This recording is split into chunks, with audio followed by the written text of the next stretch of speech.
también ya tiene muchos reconocimientos a nivel internacional por algunos estudios que él ha hecho. Y él es la persona que nos va hoy a dar la conferencia acerca de colon irritable. Quiero pedirles que pongamos muchísima atención a lo que el doctor va a decir, porque al final de la conferencia vamos a tener una sorpresa por parte del doctor.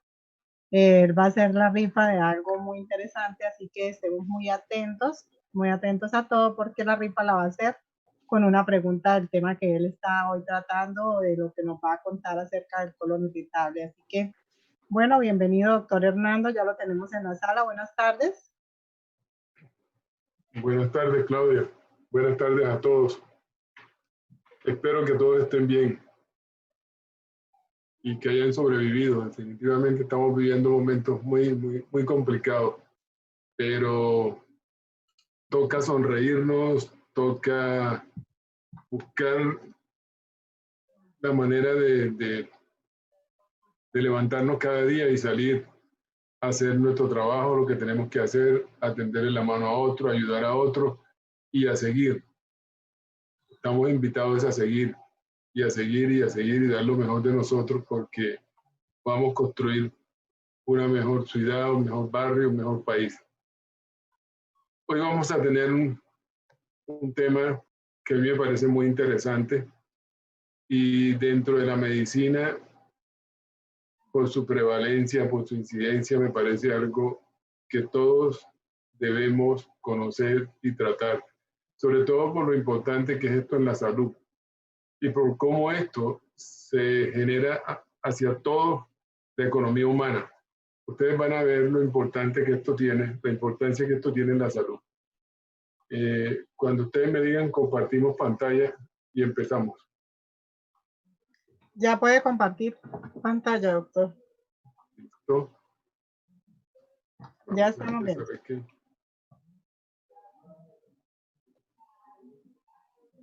Pues la idea mía es que toquemos este tema que me parece bastante interesante y que es muy prevalente en la sociedad. El síndrome de intestino irritable pertenece a una cantidad de trastornos que han sido llamados funcionales, donde desde hace mucho tiempo lo vienen padeciendo las personas, pero como que no se le encuentra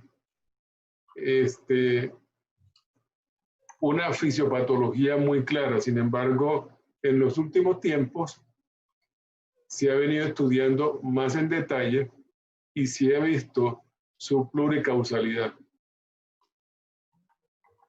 Aparentemente hay ausencia de alteraciones bioquímicas o estructurales con los métodos disponibles en la actualidad, pero yo pienso que en el presente y hacia el futuro vamos tratando de desentrañar el misterio del síndrome del intestino irritable.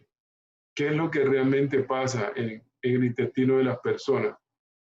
Y si esto realmente es algo trivial o si es de mucha importancia en la salud de las personas. A nivel global, tiene entre un 10 y un 20%. O sea, eso es demasiado, realmente. O sea, que el 20% de las personas tengan esto es una cosa impresionante. ¿Qué estaremos haciendo mal? Sería la pregunta, ¿verdad? Para que nosotros tengamos este tipo de patología. No hay unos marcadores biológicos definidos que nosotros podamos mandar al laboratorio para que nos den unas pruebas positivas y digamos si este paciente tiene o no tiene esto. Sin embargo, han habido algunos acercamientos para eso, los llamados criterios de Roma 3 y 4, que nos permiten clasificarlos en el predominio de estreñimiento, predominio de diarrea. Hay pacientes que tienen síndrome de intestino irritable con predominio de diarrea. Hay otros que lo tienen mixto, hay otros que lo tienen con estreñimiento y hay otros que se llaman los no clasificables. Fíjense que es interesante cuál sea la fisiopatología que esté mediando realmente este tipo de problemas. Si nosotros miramos, una de las cosas desconcertantes de esta patología es que tiene una etiología multifactorial. Es algo muy complicado, porque en ellos está alterado y en el planteamiento terapéutico lo vemos así, que hay problemas psicológicos, hay alteraciones de la motilidad intestinal, hay alteraciones de la sensibilidad visceral y hay alteraciones en un eje que se llama eje cerebro-intestino. Déjenme decirle que la gente que maneja medicina funcional, ortomolecular, integracionista, está considerando al intestino como el otro cerebro que nosotros tenemos. Y que muchas de las patologías hoy en día se deben principalmente a que de pronto no se ha entendido bien cómo es que el intestino y el colon pueden comandar toda una serie de interacciones bioquímicas que pueden alterar todo el organismo. Las personas que manejan este tipo de conceptos médicos dicen que la muerte empieza por el colon. Hay alteraciones de este eje que a mí me parece interesante, que antes no lo habíamos percibido así, el eje cerebro-intestino. Últimamente se han propuesto alteraciones inmunológicas, inflamaciones de bajo grado, sobrepoblación bacteriana del intestino, en la disbacteriosis o disbiosis. Y cómo esta patología puede aparecer cuando nos encontramos en el post-síndrome infeccioso, ya sea de origen bacteriano, viral por rotavirus, parasitaria, por hongos, etcétera, etcétera, etcétera. Fíjense que la plurimulticausalidad lleva a veces a que las personas se puedan confundir y a que se le dé un trato que no es muy importante. Por lo menos en la medicina tradicional, el síndrome de intestino irritable hace que las personas se desesperen y lleven meses y meses y meses consultando sin que primero encuentren un profesional que les ayude y segundo que les dé la importancia que su patología merece. De tal manera que son enviados a la casa y a un tratamiento ambulatorio con algunos medicamentos que si uno los mira no tienen una incidencia importante en la fisiopatología del problema y por tanto en la mejoría del paciente. Es un conjunto de molestias, ¿verdad?, atribuibles al aparato digestivo en las que no se demuestra una causa orgánica. Esos son los trastornos funcionales que cada día afligen más a la población. Es lo que hacemos consulta externa de medicina interna, vemos que esto es lo de todos los días, lo de todos los días. Y es bastante decepcionante para un paciente si usted le dice, señora, usted no tiene aparentemente nada. Las personas se ponen bravas si usted les dice eso, porque ya llevan meses sintiéndose mal, porque llevan meses con diarrea, meses con estreñimiento, y cómo usted le va a decir que lo que usted tiene no es nada importante. Entre las funciones del aparato digestivo hay funciones motoras, secretoras, digestivas, absortivas, eliminación, inmunológica. He leído libros en los últimos tiempos de pediatría donde es interesante cómo las disregulaciones en la microbiota intestinal tiene que ver con muchos síndromes sistémicos, infecciosos, cerebrales. O sea, qué cosa tan interesante cómo todo se va integrando. Entonces, tenemos que empezar a entender esto. Últimamente han aparecido una serie de patologías como la fibromialgia, como el síndrome de fatiga crónica, donde aparentemente usted no puede encontrar marcadores bioquímicos que usted los pueda traer a colación para que los pueda poner en la mesa como unos marcadores de patologías. Y sin embargo, usted no encuentra nada al paciente, pero el paciente se siente muy enfermo. Hemos tenido personas que casi no pueden levantar los brazos y están postradas y todos los exámenes están positivos, y todos los exámenes están negativos, están normales. Es una cosa bastante frustrante y decepcionante para el médico, ¿verdad? De ahí ha nacido el enfoque psicoinmuno, ¿verdad? Pluriespecialidad para poder abordar este tipo de problemas que desconocemos definitivamente y que atormentan al ser humano. Normalmente nosotros tenemos sistemas autónomos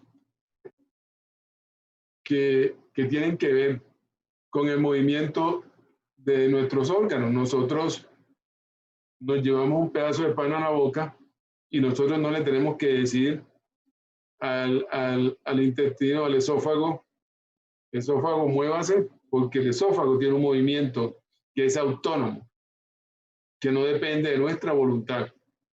Y el peristaltismo del intestino y las transformaciones bioquímicas de ese pedazo de pan están más allá de nuestra voluntad y son comandadas por un sistema nervioso autónomo que rige toda esta cantidad de cosas y que ha sido estudiado mucho por la medicina, tanto la medicina tradicional como la medicina no tradicional. Este sistema se llama simpático y parasimpático. Ustedes ven acá cómo este tipo de funciones de uno y otro lado integra este tipo de movimientos que tienen que ver con secreción de sustancias, peristaltismo, movimientos del intestino para que se pueda dar el proceso digestivo. Entonces, eso es muy interesante. Son las llamadas funciones de la vida vegetativa, la del corazón, del aparato digestivo, etcétera, etcétera, etcétera. Eso es muy importante que nosotros lo tengamos presente. Cada día hay más integración entre el cerebro y el intestino. Cada vez se piensa en que entre el intestino y el cerebro hay una conexión o un eje, de tal manera como afecciones cerebrales pueden manifestarse en el intestino y cómo problemas colónicos pueden afectar también el cerebro.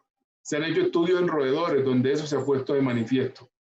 Cómo las alteraciones colónicas llevan a que se den sensaciones a nivel del sistema nervioso central en este tipo de animales, percepciones en este tipo de cosas cerebrales que se deben a estímulos que se dan en el colon.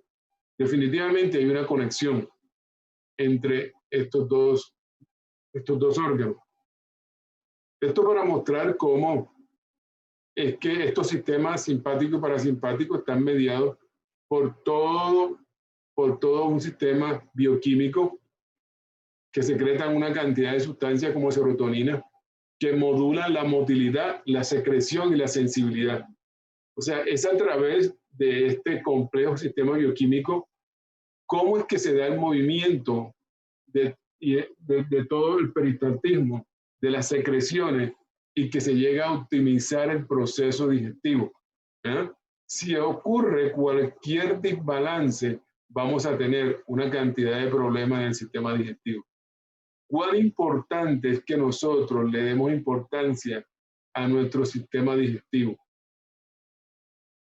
Uno de los problemas que nosotros tenemos es que la mayoría de la gente va a una gran velocidad. Qué importante es que la gente hiciera planes para vivir más lento. O sea, las personas entre más sabias son, viven más lento. Cuando tú vives lento, duras más que cuando vives rápido. Yo veo a las personas que comen muy rápido, ¿verdad? Casi no mastican la comida. Eso hace que tú te saltes la fase oral de la digestión y el bolo alimenticio no se integre con la tialina y con las enzimas que están en la cavidad oral. Eso recarga la digestión en el estómago y en el intestino y genera muchas enfermedades. Yo veo a la gente corriendo y corriendo y corriendo y corriendo. A toda hora la gente está corriendo. Yo siempre le pregunto, ¿para dónde vas con tanta prisa? Pues la respuesta es clara, para el cementerio, porque ¿para dónde va a ir con tanta prisa? Lo único que la gente hace es que mejora su salud y se va para el cementerio. Yo pienso que las personas deben empezar a vivir lento. El consejo que yo les daría a las personas es que vivan lento. O sea, lo que pasa es que para vivir lento se necesita una estructura económica, eso es cierto. Para que puedas comer lento, almorzar lento, bañarte lento. ¿No te gustaría untarte el jabón de manera lenta? ¿Secarte con la toalla de manera lenta? ¿No te gustaría una vida así? ¿Una vida tranquila? ¿Beberte un vaso de agua lentamente? Eso sería una vida ideal, ¿cierto? Y sobre todo en el sistema gastrointestinal, eso todavía es más importante. Esta imagen muestra exactamente lo que le estamos diciendo, cómo hay neuronas excitatorias inhibitorias que tienen que ver con relajación y contracción de las estructuras del sistema gastrointestinal que son huecas, que son tubos huecos, que se contraen a través de las paredes, que están mediadas por un sistema nervioso simpático y parasimpático. Entonces, eso es muy importante que nosotros nos mantengamos con integridad para que se dé todo lo que tiene que darse a nivel del tubo digestivo. Ahora, la microbiota juega un papel importante en la patogénesis del síndrome de intestino irritable. O sea, se ha visto que hay una cantidad de cosas que están ahí. O sea, pueden haber alteraciones de las neuronas que llegan a activar el tubo digestivo. Pueden haber alteraciones a nivel del linfocito que pueden estar mediados por genes, que pueden estar mediados por procesos inmunes. Pueden haber células cebadas que puedan liberar histamina y que tengan que ver con la contracción anómala de este tipo de estructura y de tipo de células. Patógenos entéricos, parásitos, en fin, bacterias, virus, presencia de antibióticos, toma de antibióticos, algunos alimentos que pueden generar gases por deconjugación de ácidos biliares. Entonces, todo esto puede llevar a que se altere la microbiota intestinal y eso puede llevar a soltar una cadena de eventos que lleven a lo que nosotros estamos hablando hoy. Ahora, miren esta diapositiva. Esta diapositiva dice que el problema no es tan fácil, que hay una predisposición genética, hay personas que pueden tener una predisposición genética, que pueden haber factores ambientales, cambios en la actividad del eje cerebro-intestino, cambios en la motilidad, en la sensibilidad visceral, alteraciones en la microbiota que pueden llevar a esto, factores psicológicos, esas personas que a toda hora están corriendo, ¿verdad? Que se pasan la vida corriendo y no tiene sentido realmente, o sea, la vida es como para disfrutarla, pero correr y correr y correr, o sea, yo veo a la gente corriendo y lleva una maleta grandísima en la espalda, pesada, pesada. Alteración de la regulación del sistema inmune. Entonces, fíjense que esto tiene que ver con el sistema inmune, tiene que ver con el soma, tiene que ver con factores psicológicos y tiene que ver con la microbiota intestinal. Todo esto interactuando, cuando esto se desequilibra, lleva al síndrome de intestino irritable. Es bien interesante. ¿Cómo podemos afrontar esto? ¿Cuál es la etiología realmente de esto? Entonces, nosotros vamos a tener trastornos orgánicos y trastornos funcionales. ¿Eh? Entonces, criterios patológicos, síntomas, medición. En los trastornos orgánicos hay más evidencia a nivel de paraclínicos, endoscopia. Usted en los trastornos funcionales, usted puede tomar la endoscopia y a veces todo sale bien. Es más medible estructuralmente que paraclínicamente. Entonces, porque los trastornos funcionales caen en una cantidad de síntomas que parecen subjetivos en el paciente, que es lo que hace que muchos médicos, como no hemos desarrollado los marcadores bioquímicos y biológicos para poner sobre la mesa la patología, entonces a veces como médicos no le damos la importancia que tienen los síntomas y la subjetividad del paciente. Por ejemplo, en la esofagitis, usted puede hacer una endoscopia y puede encontrar eso. pero cuando hay dolor esofágico en la endoscopia no aparece nada. Y así sucesivamente, que son las dispepsias funcionales. Cuando usted tiene una enfermedad de Crohn, usted mira las lesiones que hay en la enfermedad de Crohn, pero cuando usted tiene síndrome de intestino irritable, usted no encuentra nada realmente cuando hace eso. A veces un poco de contracción de las agujas del colon. Por eso es que pasa esto. La señora le dice al doctor, espero, doctor, que no sea usted uno más de esos 20 doctores incompetentes que dicen que no tengo nada y que no me encuentran nada anómalo. Pues lógico, los pacientes se ponen un poco rabiosos. Si usted le dice, señor, usted no tiene nada, pero ¿cómo no voy a tener nada, doctor, si me duele, si cuando como me da diarrea, y me toca salir corriendo para el baño, si vivo distendida, si todo lo que come me hace daño, si vivo eructando, si vivo expulsando gases? ¿Cómo es que no voy a tener nada, doctor? Lógico que la gente se moleste, ¿no? Pero en la medicina de hoy, en la medicina que es mal llamada alopática, esa medicina tiende a los trastornos funcionales del colon, los maneja de manera trivial. Pero hoy en día, las otras medicinas que yo veo como integracionistas, como funcionales, como ortomoleculares, le dan mucho más importancia a este tipo de cosas y ven al colon de una manera mucho más grande que probablemente la medicina alópata que nosotros conocemos. Entonces, miren, el síndrome de intestino irritable es uno de los tantos trastornos funcionales del intestino. Hay la distensión funcional, el estreñimiento funcional, la diarrea funcional, etcétera, etcétera, etcétera. ¿Cómo podemos distinguir estas cosas? ¿Dolor abdominal o molestia abdominal? A veces es como una molestia, ¿verdad? Puede predominar distensión, diarrea, estreñimiento, o a veces es inclasificable realmente. En el intestino irritable, estreñimiento, diarrea, hay alternancia. El paciente dice, doctor, a veces tengo diarrea, o a veces paso 2, 3 días, 4 días que no hago del cuerpo, y así. O sea, es algo muy complicado para el paciente. Es una molestia. Uno dice, merece la pena distinguirlo. Diferentes modelos para explicar los trastornos funcionales. Es una mezcla de todo. Uno mira ahí un solapamiento entre la diarrea, el estreñimiento, la distensión, el edema, la distensión abdominal, el dolor, la hiperalgesia, la alodinia, muchas cosas que son bien importantes. De una manera práctica, los criterios de Roma 4 dicen que el trastorno funcional digestivo en el que hay dolor abdominal recurrente, pues una de las cosas que ha hecho la medicina es tratar de conceptualizar el problema y llevarlo hacia una estructura de diagnóstico que sea más objetivable el problema, para que se puedan hacer estudios de investigación y podamos hablar el mismo idioma. No quiere decir que con esto ya hemos entendido todo el problema, pero sin embargo podemos clasificarlo para que sea más fácil para los médicos entenderlos y hablar el mismo idioma.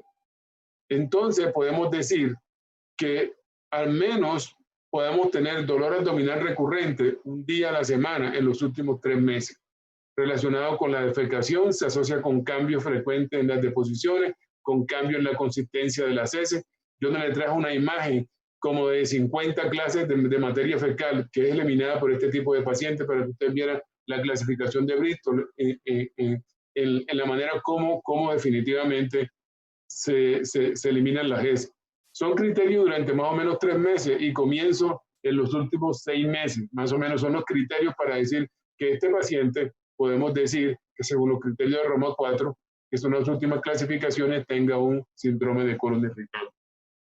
Entonces, miren, hay que descartar patología orgánica, ¿verdad? Porque no nos podemos quedar a veces en la funcionalidad. Si hay signos de alarma, pues nosotros hacemos una colonoscopia, sobre todo si es un paciente mayor de 50 años, que puede estar, y sobre todo si tiene antecedentes de cáncer de colon. Entonces, hay que mirar si el paciente tiene patología tiroidea, si tiene enfermedad celíaca, los trastornos del gluten, preguntarse por fármacos, como por ejemplo la metformina, que puede llevar a que los pacientes hagan diarreas, intolerancia gástrica, opiáceo. Algunos hacen calprotectina fecal, que es una proteína secretada por los leucocitos que están ahí y que pueden ser medibles, que tienen potencial utilidad en menores de 50 años. Pero miren, alteraciones de la motilidad. Se ha visto que en las personas que tienen un síndrome de intestino irritable, cuando comen, la motilidad intestinal está alterada y es diferente al individuo normal, de tal manera que está aumentada la motilidad. Eso puede llevar a que tenga un tránsito intestinal alterado y que tenga diarrea en los pacientes.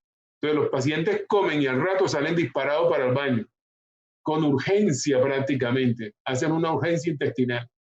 Entonces esto es muy molesto para el paciente, porque él no siempre va a estar en su casa. Y entonces no puede comer nada en la calle porque sale corriendo a buscar un baño. Entra en un cólico, hace un reflujo gastrocólico severo y se va corriendo para el baño y tiene diarrea. Entonces, eso es bien interesante. Miren la curva del paciente con síndrome de intestino irritable y la contracción, la motilidad sigmoidea más despacio en los pacientes normales. Y aquí tiene en el tiempo en que se produce. Bueno, sigamos. Vamos a tener, tanto en los pacientes que tienen diarrea como estreñimiento, vamos a tener contracciones diferentes, sobre todo las no propulsivas están disminuidas en la diarrea, aumentadas en el estreñimiento. Las propulsivas están más aumentadas en la diarrea y disminuidas en el estreñimiento. El tono rectal postprandial en los pacientes con diarrea está muy aumentado, en el estreñimiento está muy bajo. Y hay una hipersensibilidad rectal. El paciente dice, doctor, me duele, tengo un dolor que me duele del recto hacia adentro. Eso te lo dicen los pacientes. Es una hiperalgesia que se ha buscado dónde es que están las vías neurohormonales que generan este tipo de dolor.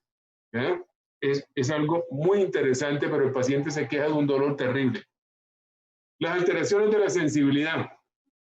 Entonces, la sensibilidad del órgano puede estar generada por la inflamación que hay en la mucosa. De hecho, hay un proceso inflamatorio, distensión mecánica, hay una hiperexcitabilidad medular, porque estas cosas se integran también a nivel de la médula, cordones de la médula, y sobre todo cuando el paciente tiene un síndrome postinfeccioso, generando alteraciones neuropáticas en el intestino, porque el paciente tuvo una diarrea por un virus, el paciente, sobre todo los rotavirus, que son muy importantes en la infancia, en la adolescencia, el paciente tuvo una salmonelosis, el paciente tuvo amebiasis. Cualquiera de estas cosas puede dejar una alteración del intestino que va a 3, 4, 6 meses y que se llama síndrome de intestino irritable postinfeccioso.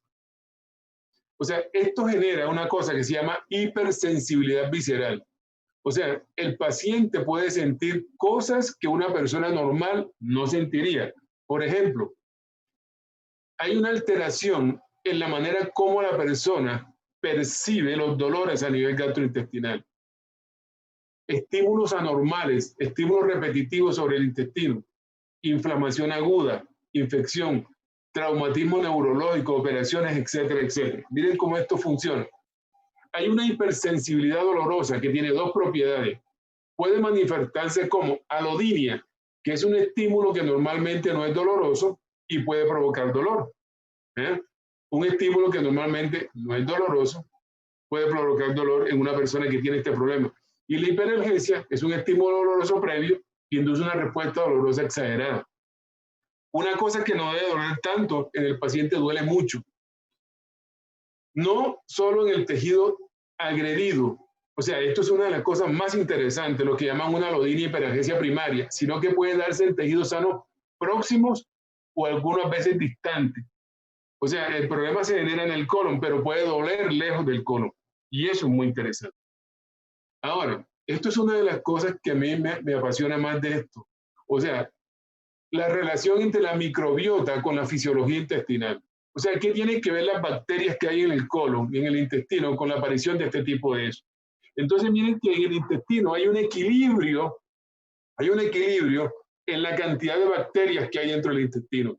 Cuando hay una homeostasis bacteriana y la persona es más o menos tranquila, ¿verdad? Cuando las personas no tienen tanto estrés, ¿verdad? Puede haber una homeostasis. La composición de bacterias es estable. La fisiología intestinal está normal. Y realmente hay un proceso inflamatorio muy leve o fisiológico, dicen algunos, controlado. O sea, es bien importante que haya una microbiota intestinal que genere homeostasis. Se ha estudiado las materias fecales de las personas normales y de las personas con intestino irritable. Son completamente diferentes. Hoy en día se habla de trasplante de materia fecal. O sea, cuando usted toma materia fecal y se lo implanta a personas que tienen síndrome de intestino irritable, tienden a mejorarse. Eso es una cosa espectacular. Mire cómo el estrés altera el eje cerebro-intestino, produciendo una fisiología intestinal anormal, alteración de la homeostasis, alteración de la composición bacteriana. Van a estar una cantidad de bacterias que son patógenas, que crecen, se desequilibra el intestino y eso trae mucha inflamación, mucho daño tisular y muchos problemas. Bueno, vamos avanzando rápidamente porque yo me puedo quedar aquí hablando toda la tarde de esto. El síndrome intestino irritable posinfeccioso es el que se genera posteriormente a procesos infecciosos y que está mediado por inflamación, alteraciones de la permeabilidad de la mucosa, alteraciones de la flora colónica, motora, hipersensibilidad visceral, factores predisponentes dependientes del agente etiológico, bacteriano, viral, etcétera, y factores dependientes del huésped. Esto es muy importante. Hay prevalencia de dispepsia en el síndrome de intestino posinfeccioso. Aquí está, ¿verdad? Las personas normales y las personas que tienen dispepsia, cómo se produce todo esto en 3 a 6, 12 meses. O sea, mire, 12 meses después de una diarrea por una salmonelosis, el paciente ahora estaba embarcado en un síndrome de intestino irritable, con una dispepsia crónica en 12 meses. Hay una interacción en el posinfeccioso entre el cerebro y el intestino. Hay algunas cosas desencadenantes como la infección, inflamación aguda, hay un distrés psicológico con alteraciones en la sensibilidad visceral y alteraciones en la motilidad, generación de síndrome intestino irritable. Qué interesante es todo esto, ¿verdad? Es como eventos que están unidos y que tienen que ver con la parte mental y que tienen que ver con la parte del soma. Hay alteraciones tanto en la parte mental como en el soma. Por eso usted va a encontrar muchos artículos en la literatura que tienen que ver con los antidepresivos como tratamiento para el síndrome. ¿Qué tienen que ver los antidepresivos para esto? Fíjense que hay relación entre la mente y el colon. Dolor abdominal recurrente, disconfort por lo menos 3 días, etcétera, lo que estamos hablando ahora. Mejoría con la defecación y comienzo asociado con los cambios en la frecuencia y comienzo asociado con cambios en la forma de las heces. Todo esto tiene que ver con algo que ya nosotros habíamos dicho en los criterios de Roma. En la evaluación diagnóstica, pues tenemos que hacer el examen físico, el examen de las heces, parásitos, una sigmoidoscopia o colonoscopia en pacientes mayores de 50 años y otros estudios que se consideren definitivamente necesarios como para diagnóstico diferencial. Vamos avanzando rápidamente porque el tiempo se nos va pasando. Ahora mire, el tratamiento puede ser enfocado hacia el sistema nervioso central, hacia la microbiota o hacia la parte periférica. Entonces, eso es muy importante porque mucha gente puede utilizar antidepresivos, psicoterapia, ¿verdad? Microbiota, la dieta, probióticos, prebióticos, antibióticos y tratamiento tradicional. Entonces, miren que esto puede ser un tratamiento integral. Algunos lo hacen para acá, para acá, para acá, otros lo hacen de manera integral. Las estrategias globales tienen que ver con psicoterapia y tratamiento conductual, antidepresivos tricíclicos, dieta baja en FODMAP, deporte. Después vamos a hablar un poquito si tenemos tiempo de todo esto. Los fundamentos, los pacientes tienen gran heterogeneidad tratamientos tienen que buscar individualizarlos, centrarse, algunos se centran en el síntoma guía, toman noción del perfil psicológico y biográfico del paciente, establecer una correcta relación terapéutica tipo de enfermedad. Entonces, usted no va a poder, por ejemplo, en un país como Colombia, donde la relación médico-paciente no existe, donde usted tiene que hacer consultas de 10 minutos, usted no puede ser un terapista para atender a un paciente de esto. O sea, imposible que usted en una EPS, usted va a poder ayudar a un paciente de esto en una EPS, donde usted tiene que hacer una consultica de 10, 15 minutos. Cuando es un paciente que tiene que oír la parte psicológica del paciente, su relación familiar, su relación con el entorno, para que usted pueda lograr mejoría y probablemente remitirlo a la psicóloga para que le ayude en el tratamiento del paciente, para que la psicóloga o el psiquiatra pueda ayudarle a la parte del sistema nervioso central, a la parte psicológica, mientras usted atiende el soma y le hace integralidad al paciente. Esto es interesante cuando se compara con placebo. Esto es todo lo que hacen, descipramina, o sea, antidepresivos, metamucil, timolol, trimebutina, domperidona, etcétera, etcétera, etcétera. O sea, son el armamental terapéutico, ¿verdad? Que usa la industria farmacéutica para intentar mejorar, suavizar los síntomas del paciente. Allí en los trabajos de investigación están comparados con placebo. Bueno, algunos dicen, vamos a abordar al paciente si tiene un predominio del estreñimiento, si tiene predominio de diarrea o si tiene dolor abdominal. Entonces utilizan incrementos de bolo, medidas dietéticas, laxantes, espasmolíticos, loperamida, antidepresivo, manejo de los factores estresantes. Yo pienso que en cada caso el enfoque debe ser integral.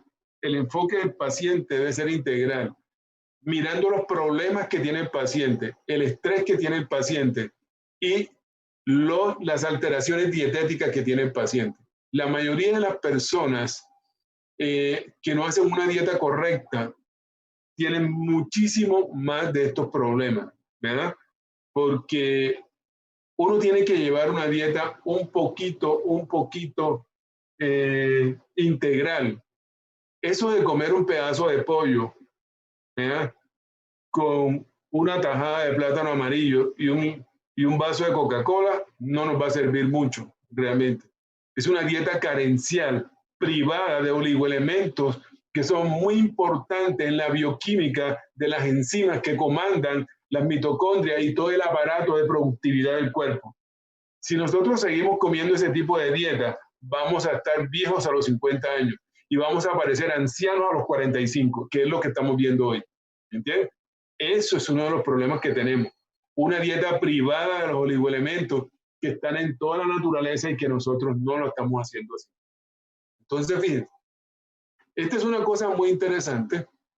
El esquema de tratamiento, algunos dicen si es severo, si es moderado, si es leve. O sea, realmente yo diría que yo lo veo un poco cuando es leve o severo, pero esta clasificación es un poco subjetiva, pero algunos, cuando la cosa es leve, hacen una modificación en la dieta, en el estilo de vida del paciente, le hacen un poquito de medidas dietéticas. Luego, si el paciente sigue, le van agregando una cantidad de fármacos que actúan en la motilidad y en la sensibilidad, y poco a poco lo van pasando a metas de antidepresivo, tratamiento del dolor. Pero lo que yo he visto es que esto tiende a perpetuarse en el tiempo y se convierte en un problema para el paciente. Ahora, yo creo que le podemos hacer una cantidad de cosas diferentes. Mire, hay una cosa que es muy importante, es que la disbiosis puede inducir cáncer de colon. Qué cosa tan interesante. Es cierto que hay algo genético aquí, que pueden haber de represión de oncogenes a través de la calidad de la microbiota intestinal, y que eso puede hacer que haya disregulación de genes, que se puedan haber daño en el DNA, que puedan haber toxinas bacterianas que produzcan genes de proliferación celular, que pueda estar mediado la misma inflamación y que la inflamación, el daño en el DNA, las alteraciones en la microbiota, o sea, una disbiosis intestinal puede llevar a disregulación de este tipo de cosas, inflamación crónica, y que todo esto sea un caldo de cultivo para que se pueda generar un cáncer de colon. Si además de esto las personas tienen una dieta alta en carnes y grasas, ¿verdad? Una dieta con poca fibra, etcétera, etcétera, etcétera, etcétera. Entonces, eso es muy importante, porque al final eso puede activar por diferentes mecanismos que haya un cáncer de colon, sobre todo en las personas en que en su familia ha habido cáncer de colon. Ahora, una de las cosas interesantes es que los probióticos, y hay estudios que así lo dicen, pueden normalizar la respuesta proinflamatorias. Entonces, hay un tipo de probióticos que puede mejorar el dolor abdominal, la sensación subjetiva de distensión abdominal y la dificultad en el paso de las evacuaciones. O sea, eso es muy importante porque puede ayudar. Solamente con probióticos se puede ayudar a que el paciente mejore. Pero si nosotros no tomamos al paciente y le ayudamos a tratar de que el paciente tenga una microbiota equilibrada, llámese lavado del colon, llámese como usted lo quiera llamar, si no optimizamos la microbiota intestinal, no vamos a poder ayudar al paciente. Esto es lo que yo le decía, trasplante fecal en síndrome de intestino irritable, cuando ya el paciente es refractario al tratamiento, esto se ha intentado. Y miren que hay mejoría en el 70%, en el dolor abdominal, en la resolución, en las evacuaciones, en la dispepsia, en la distensión subjetiva y en la flatulencia. Entonces, es bien interesante lo que se está viendo. Es decir, si usted tiene una microbiota equilibrada, su intestino va a andar bien. Pero ¿cómo puede hacer usted para tener una microbiota equilibrada? Vamos a hablar el poquito tiempo que nos queda de esto. Ahora, en la dieta para el colon irritable, podemos hacerla de una manera general, porque nos tocaría sentarnos aquí como una nutricionista y hacerle una cosa para el lunes, para el martes. Pero yo lo debo decir, no debe eliminar alimentos enseguida en su dieta, quitar los alimentos, todos los alimentos de su dieta. Poco a poco usted va ingresando a la dieta cosas que sean interesantes. Limitar el consumo de comida grasa, evitar bebidas con gas y alimentos que producen gases. Algunas personas, por ejemplo, tienen intolerancia a ciertas cosas que hay que quitarle. Aumentar la cantidad diaria de alimentos ricos en fibra poco a poco. Si el problema principal es el estreñimiento, evitar comidas muy abundantes, algunos fraccionan las comidas 5 al día, comer en un ambiente tranquilo, ¿verdad? A veces las personas cuando están comiendo prenden el televisor y salen que mataron a 50, que mataron a 200, que se murieron 400, y entonces eso no es un ambiente tranquilo para comer, ¿verdad? Sería bueno que no viéramos noticias cuando nosotros estamos comiendo. Beber líquido abundante en el día, yo diría que de 3 litros para arriba realmente no es tan fácil de hacer, pero si aplicamos la relación el peso sobre 7, Dios mío, vamos a ver, yo no creo que una persona pueda beber 6 litros de líquido al día, pero si aplicamos lo que dice mucha gente, de tomar el peso y dividirlo por 7, nos da mucho. Yo le digo a las personas que de 3 litros para arriba es bueno. Algunos pacientes no son capaces de digerir azúcares, lactosa, fructosa, y entonces hacen diarreas osmóticas. Eso se queda dentro del intestino, actúa osmóticamente, saca agua a las paredes del intestino, propulsa el colon y se produce una diarrea espantosa. Como consejos iniciales, uno debiera comer en un ambiente distendido, sentado y relajado. Yo digo, ¿cuánta gente come sentada y relajada? Masticar bien la comida y comer despacio. ¿Cuánta gente hace eso? La mayoría de la gente tiene que salir corriendo, ¿verdad? Sobre todo las personas que tienen un trabajo y tienen que entrar a tal hora y salir a tal hora y salir a tal hora. Yo conocí aquí en la ciudad, una vez me tocó ir a un gran almacén de la ciudad y encontré que las personas que estaban ahí no les daban tiempo para almorzar. Y cuando iban a hacer su necesidad fisiológica al baño. Si alguien quería ir al baño a tener una micción, le contaban los minutos que el tipo estaba en el baño miccionando. O sea, ¿hasta dónde hemos ido? Yo no sé, pero eso es lo más parecido a la esclavitud. Yo no sé, pero a mí me parece que eso es lo más parecido a la esclavitud. Evitar las comidas copiosas, no picar entre horas, realizar 5 comidas al día, toma de verdura y fruta todos los días, no abusar de grasa, frituras, comidas picantes, etcétera, etcétera. Toda esa bollería industrial, el azúcar refinado.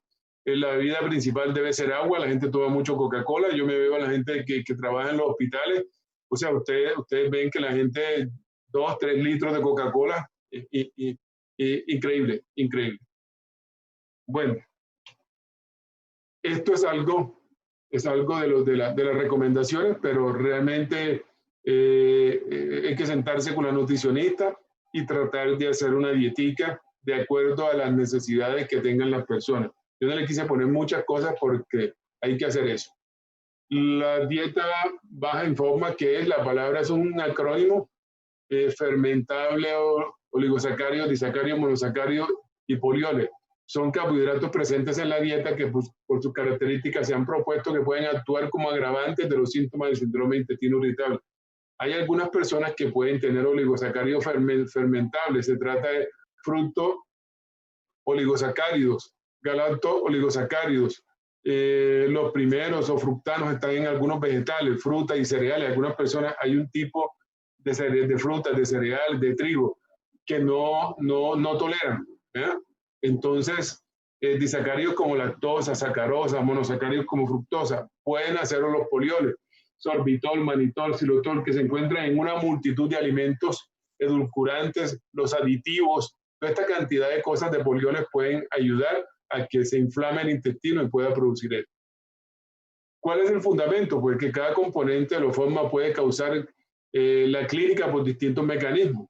Estas moléculas se absorben y se absorben pobremente en el intestino y debido a sus características bioquímicas pueden irritar, producir diarreas osmóticas, trastornan la pared del intestino y pueden ser rápidamente fermentadas por bacterias colónicas.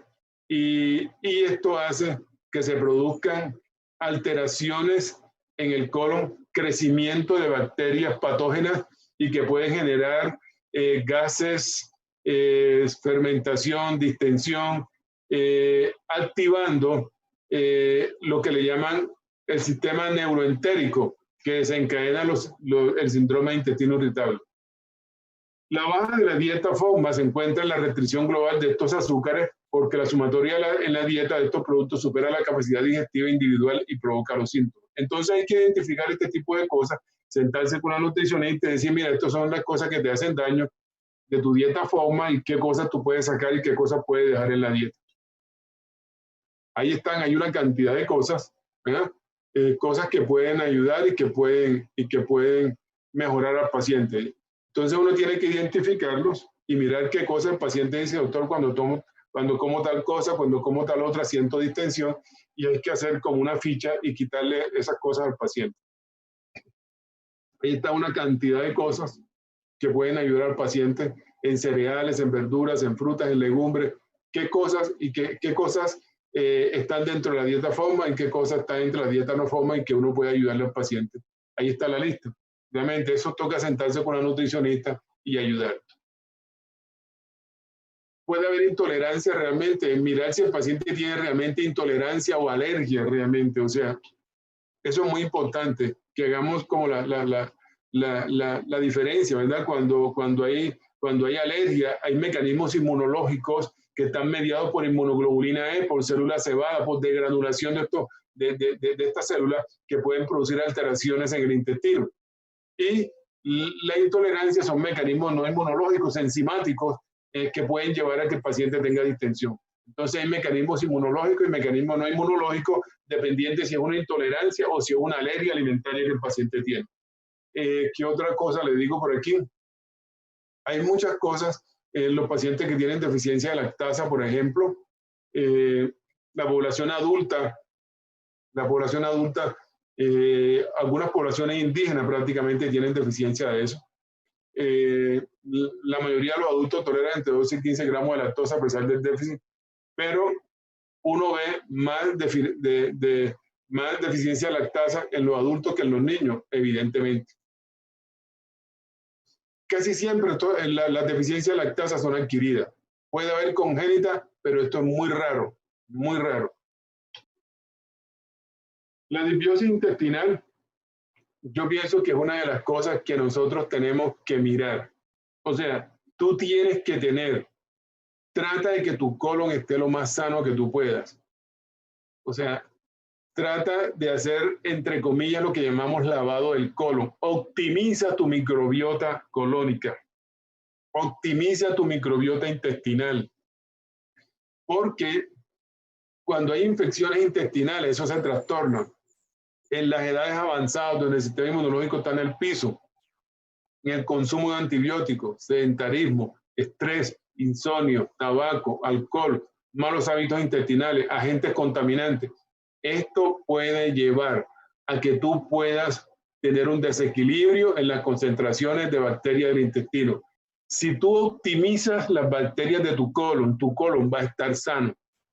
Tú tienes que lograr que tu intestino esté equilibrado, que las concentraciones de bacterias que tenga estén equilibradas.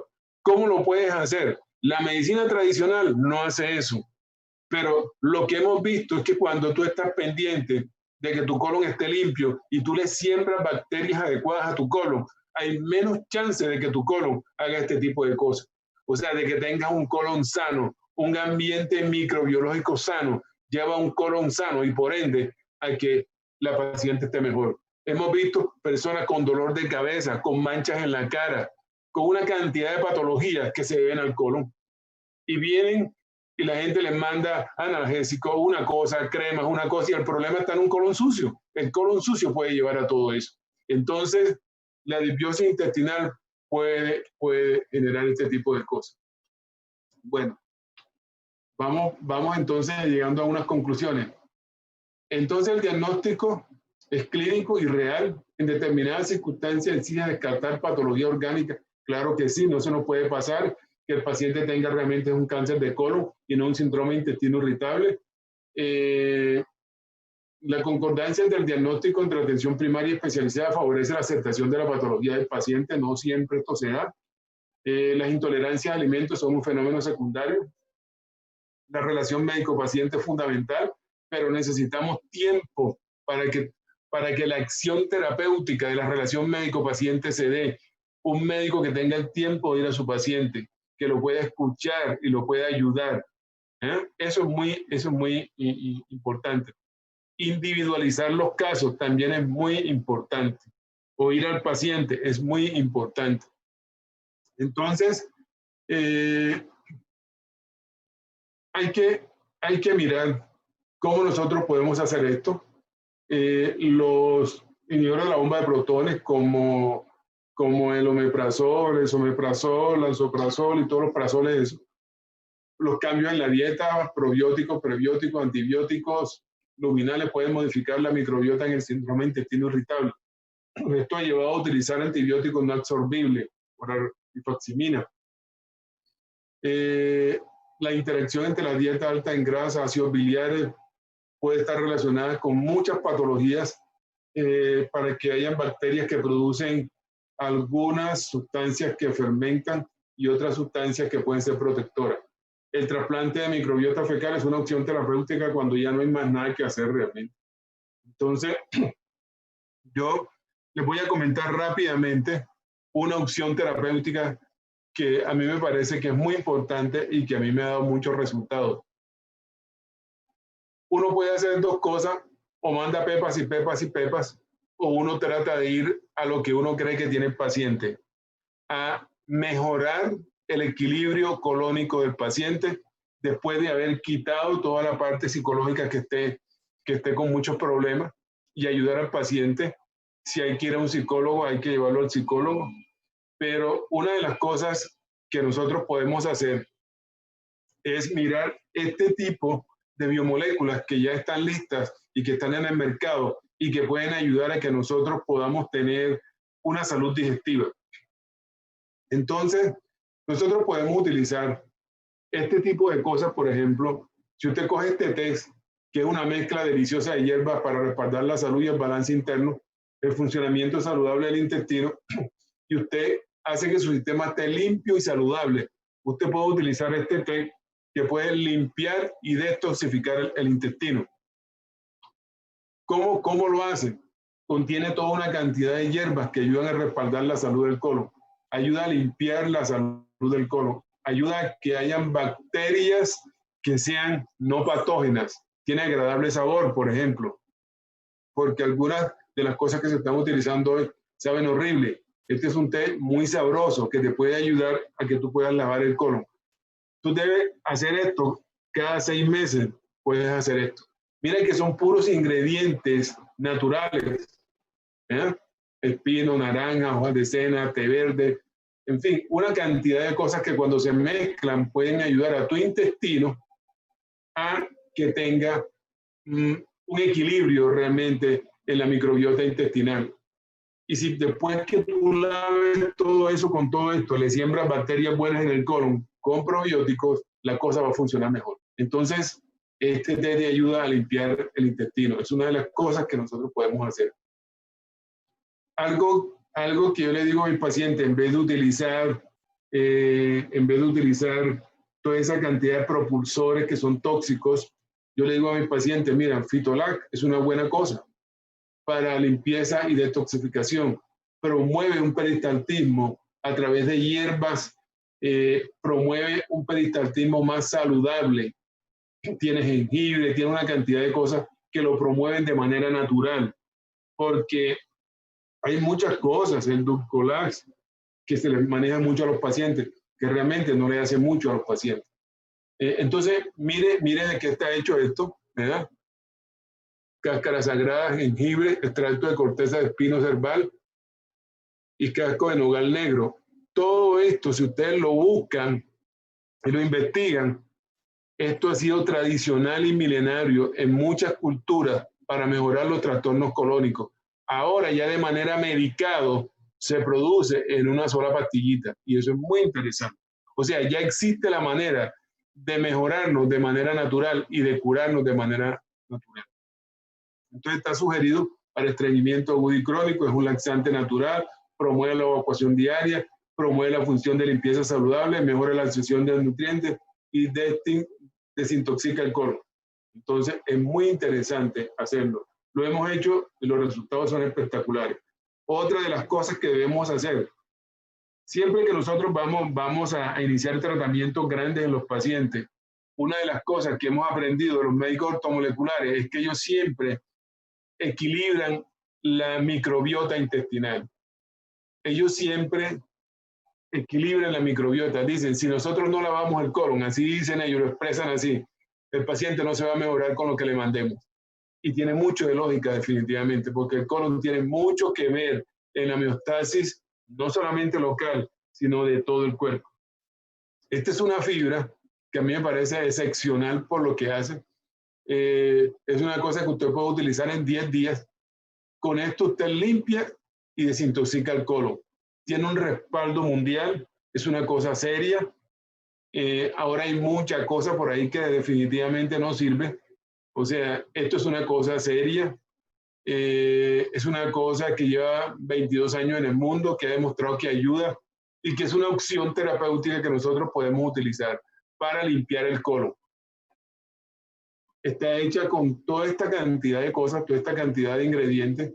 Fíjense que todos son ingredientes naturales, no hay toxicidad, hay cero toxicidad en este tipo de cosas y usted la puede ingerir con 100% de confianza, que esto está hecho por toda una estructura de profesionales, de microbiólogos, de bioquímicos, de muchas personas que tienen que ver con este tipo de cosas para que podamos sacar un producto que sea muy terapéutico y no tóxico para el paciente. Entonces, está sugerido para limpiar el colon, desintoxicarlo, para los pacientes que tienen síndrome de fatiga crónica. A veces los pacientes que tienen síndrome de fatiga crónica, uno les lava el colon y se mejoran. los pacientes que tienen infecciones vaginales, mal olor corporal, estreñimiento crónico, pacientes que tienen alteración en la absorción de nutrientes. Cuando usted le lava el colon, el paciente queda limpio, le siembra bacterias nuevas y el paciente se siente como nuevo. Otra de las cosas que yo le digo al paciente, por los problemas inmunológicos que pueden haber en el síndrome, inmunomodúlelo. Y eso usted lo puede hacer con un inmunomodulador natural. Y entre otras cosas, allá afuera no hay más. O sea, no hay un inmunomodulador que usted pueda utilizar allá afuera. Aquí tenemos uno que eleva el sistema inmunológico hasta un 437%. Eso puede ayudarle a que usted inmunomodule la patología del colon. Y está demostrado en muchas cosas que funcionan. Entonces, una de las cosas que usted puede hacer es ayudar a su sistema inmunológico para que su colon esté optimizado. Quisiera dejarlos allí. Ya me han aguantado 1 hora. Yo puedo seguir aquí hablando y hablando, pero espero que le haya dejado una semblanza general de lo que es esta patología, de cómo la podemos encarar, de qué podemos hacer y de los tratamientos que podemos utilizar para mejorar el colon. Muchas gracias a todos por estar ahí. Les felicito por tomar este tiempo para mejorar su salud. Y le paso a Claudia el micrófono. O a Laura. Bueno.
Claro, lo que pasa es que todo tiene su relación. O sea, los cálculos en la vesícula trastornan la fisiología gastrointestinal, la salida de bilis hacia el intestino, la emulsificación de las grasas, alteración en la digestión de las grasas. Esto pasa al colon y puede trastornar el colon. O sea, una cosa puede llevar a la otra definitivamente. Siempre que se tenga algún problema en el aparato digestivo superior, tiende siempre a llevar al colon.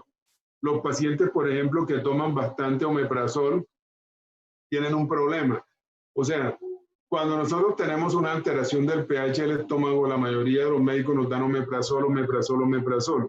O sea, al bajar realmente el pH del estómago, a veces lo que hacemos es que empeoramos el problema, bajamos el pH del estómago, deberíamos subir el pH del estómago y lo que hacemos es que lo bajamos.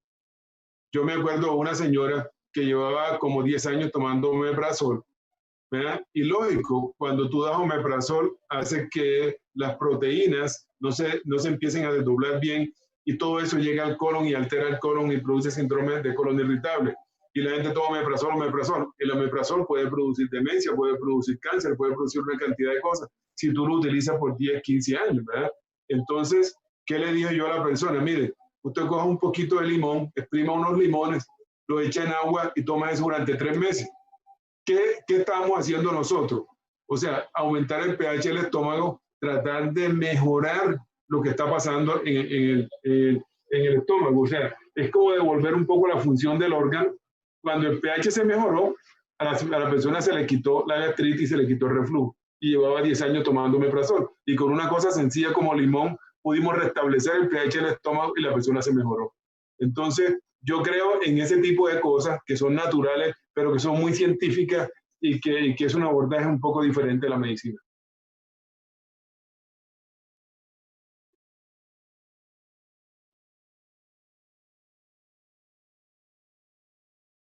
Sí, sí, realmente todas estas son alteraciones. Cuando hay aumento de la presión dentro del colon, se pueden generar muchas enfermedades.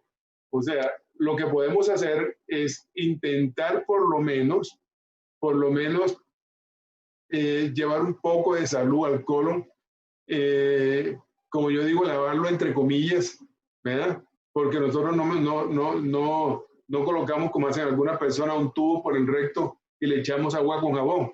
No, lo hacemos con biomoléculas que puedan arrastrar todo lo que está ahí y fuera de eso sembrar bacterias. Si podemos hacer esto y podemos hacer una dieta más sana, podemos ayudar al paciente que tiene esta enfermedad diverticular, que entre otras cosas es muy prevalente después de los 60 años, 80 años. El colon se pone viejo y una de las maneras como el colon se pone viejo cuando nosotros lo hemos atropellado toda la vida es con eso, hace divertículo. Por ejemplo, cuando el riñón se pone viejo, hace quistes renales simples. Y usted lo ve en la ecografía, quiste renal simple. Y el ecografista dice, quiste renal simple. ¿Qué significa quiste renal simple? Que el riñón está viejo. Y es lo mismo que pasa en la enfermedad diverticular. Todos envejecen. O sea, los 80 años no solamente están en la cédula, están en el colon, están en el riñón y están en todos los órganos.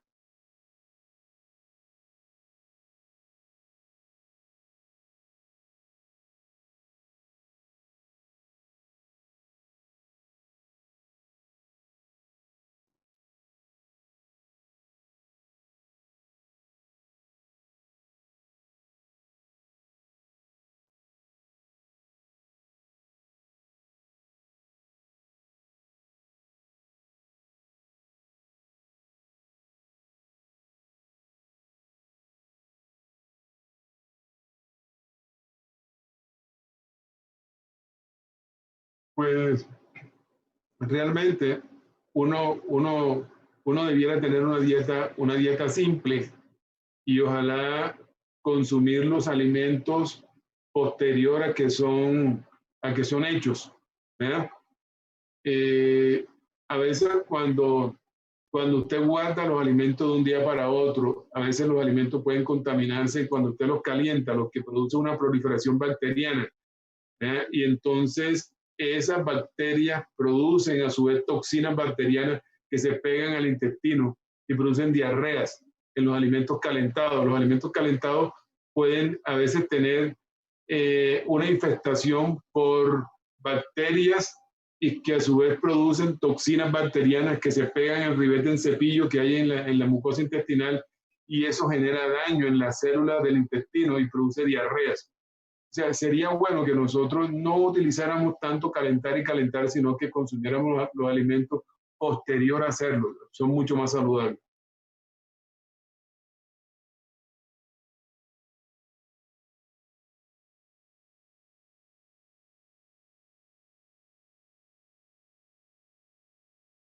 Pues eso sería meternos en otro campo realmente más grande, pues la dieta cetogénica ha sido hecha para otro tipo de cosas, pero podría ayudar en los pacientes que tienen síndrome de colon irritable, pero no hay estudios realmente que digan que con eso lo podemos abordar. Realmente no hay estudios grandes, pero indirectamente podría mejorarse.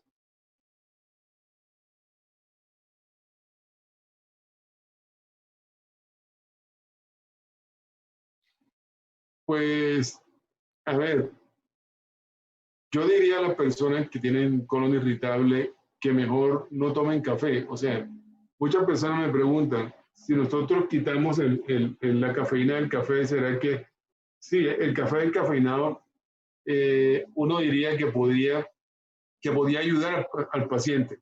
Pero he visto en algunos otros trabajos es que no solamente el problema del café es la cafeína, sino otras cosas que el café puede tener. Si tú llamas a la Federación de Cafeteros de Colombia, te van a decir que el café es la mejor de todas y que el café te cura todo. Y algunos pueden decir eso. Pero realmente lo que nosotros hemos visto en pacientes cardiópatas, nosotros tenemos que quitarle el café porque genera aumento de la frecuencia cardíaca, se vuelve ritmogénico. Y cuando el paciente tiene gastritis, es secretagogo, cuando el paciente tiene problemas del colon, produce cólicos. Entonces yo le digo al paciente, mire, mejor no jugamos quitándole la cafeína, sino quite el café y cámbialo por otra cosa. O sea, cambia el café por otro tipo de bebida más saludable, por otra cosa que usted pueda consumir.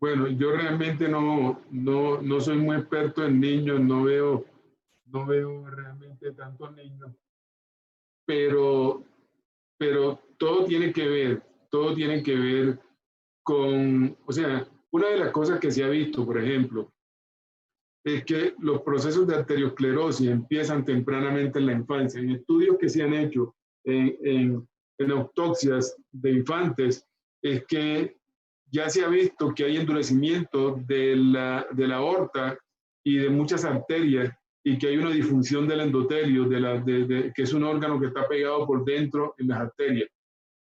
En edades tan tempranas que eso no debiera pasar, eso puede pasar. Ahora, si al niño desde sus primeros años se le hace una dieta agresiva, proinflamatoria, puede, desde los primeros años, el niño puede presentar una cantidad de cosas. Y más si definitivamente él tiene genéticamente predisposición por sus padres a tener una cantidad de problemas gastrointestinales. Entonces, una de las cosas es que desde que uno arranca en la vida, debería tener una dieta saludable, equilibrada, ¿eh? Y comer menos y menos y menos y menos toxina, desde que uno arranca definitivamente en la vida. Uno de los problemas que yo veo en los niños es que todo se lo dan dulce, el tetero dulce, las cosas dulces, luego va al colegio y es puro dulce, y en la lonchera le echan dulce, y toda esa cantidad de cosas pueden alterar definitivamente la microbiota de estos niños y producir una cantidad de alteraciones. Síndrome de intestino irritable, muchas cosas, diarrea, dispepsia en niños.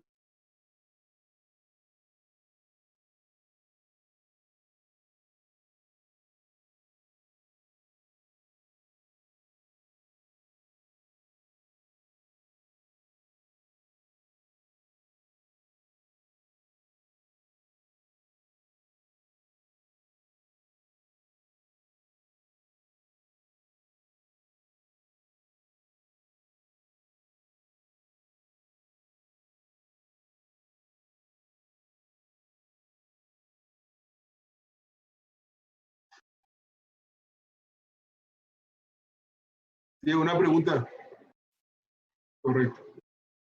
Una pregunta sencillita, o sea, ¿qué es la disbiosis y cómo ella daña el colon? ¿Qué es la disbiosis y cómo ella daña el colon?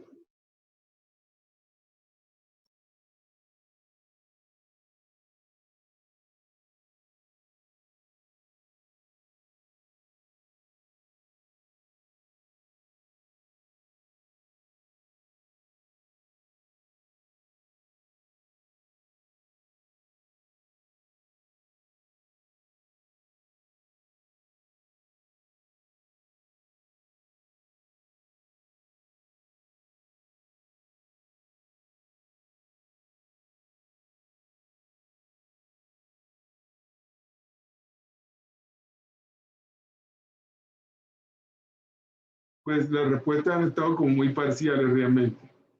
Eh, Después miramos quién se acerca más a la respuesta.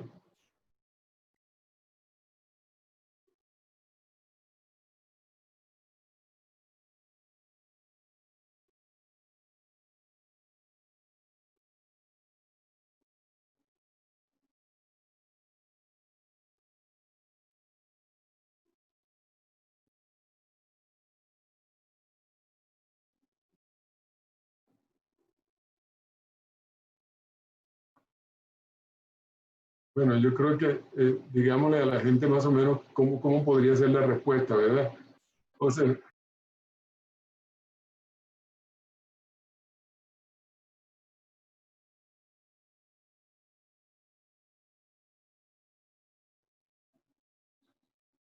pues cuando nosotros, o sea, partimos de que en un intestino normal, ¿verdad? Hay una cantidad de bacterias que son bacterias agresivas y una cantidad de bacterias que son bacterias buenas. Las bacterias buenas mantienen a raya a ese tipo de bacterias por su calidad y por su número. Entonces, cualquier cosa que haga que las bacterias buenas se borren o disminuyen, dejan al colon indefenso. Estas bacterias proliferarían y se producen colitis, diarreas, síndrome de intestino irritable por esta cantidad definitivamente de bacterias. Es decir, estas bacterias al proliferar atacan al colon, produciendo una cantidad de alteraciones que pueden ser funcionales, estructurales como inflamación. O sea, es el desequilibrio total entre las bacterias buenas y las bacterias malas, por darle un nombre en el colon, que lleva a que las bacterias patológicas proliferen y ataquen al colon, produciendo inflamación, diarrea, dolor y todo el síndrome de intestino irritable. Esa sería la respuesta. Entonces, no sé quién se acercó más a ese tipo de respuesta.